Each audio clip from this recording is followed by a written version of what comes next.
بسم اللہ الرحمن الرحیم۔ السلام علیکم ورحمۃ اللہ وبرکاتہ۔ سامعین معظم، آپ دیکھ رہے ہیں خوشبو سے معطر اپنا چینل خوشبو پی کے۔ سامعین، اگر آپ اپنے چینل خوشبو پی کے پر نئے تو چینل کو سبسکرائب کر دیں۔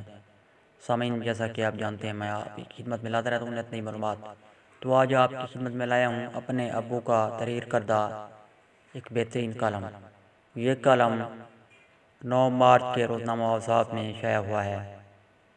اگر آپ اس کالم کو پڑھنا چاہتے ہیں تو یا تو آپ روزنامہ اوصاف کا مطالعہ فرمائیں، 9 مارچ کے روزنامہ اوصاف کا مطالعہ، یا پھر میری فیس بک آئی ڈی پر تشریف لائیں۔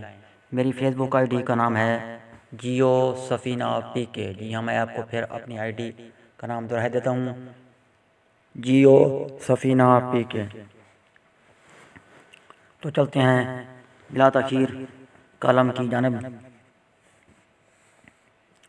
سورج اپنی غضبناک کرنیں قرۂ ارض پر نچھاور کرتے کرتے تھک کر جانب مغرب کوہ سلیمان کے عین اوپر پہنچ چکا تھا، لیکن لگتا تھا کہ ابھی سورج کا غصہ ٹھنڈا نہیں ہوا۔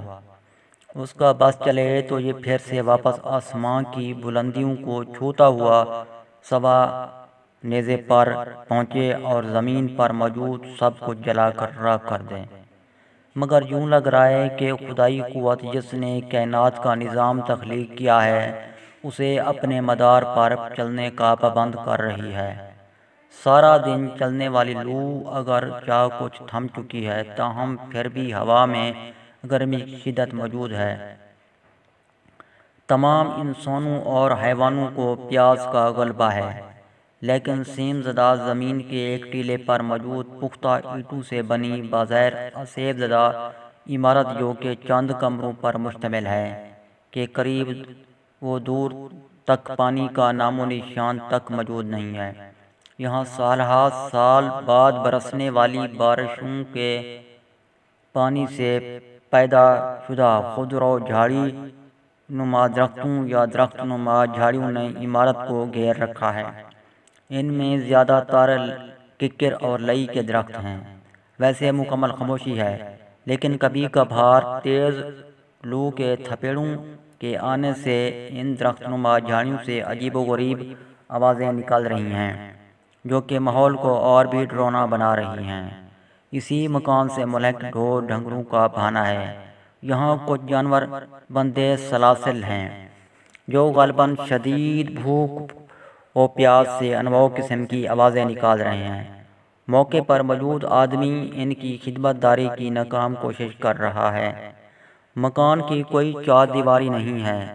قریب و دور کی آبادیوں کے آوارہ کتے شام کے کھانے کی بو پا کر ادھر ادھر ٹہل رہے ہیں، لیکن کھانا تقسیم ہونے میں ابھی دیر ہے۔ مہمان ابھی نہیں آئے۔ بڑا گوشت کو بھونے جانے کی خوشبو غالباً ان کو ابھی سے بے قرار کیے جا رہی ہے۔ صحن بے دیوار میں کچھ چارپائیاں اور کچھ چٹائیاں بچھائی جا چکی ہیں۔